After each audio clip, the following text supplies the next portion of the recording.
The 88-year-old Victoria Sturgeeva, who's permanently living in Sofia, is one of the very few people her age that conquered the highest top on the Balkans, Musala, 2,925 meters. Within a perfect physical shape, she managed to climb the uppermost point of Bulgaria at the age of 81. Though she is near the age of 100, she perfectly recalls her first time being in the mountain.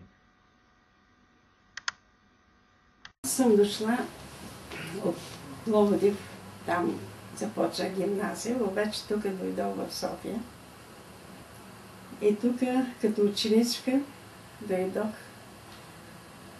много рано, 40-та година. И първото ми беше излизане над водопада, над Боян. Това беше излизането. И така тръгнахме, но първо беше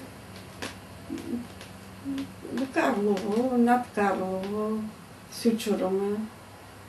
След това се качихме с автобус, който минаваше още тогава за към Северна България, Пирин. И така започнах. Най-добрият човек, който познавам.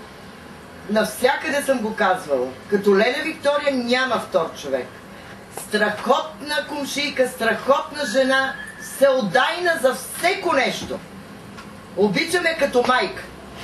Майка й живя 93 години, баба й 103. И ти 103. Надявам се. Планината, нейният живот, тя е...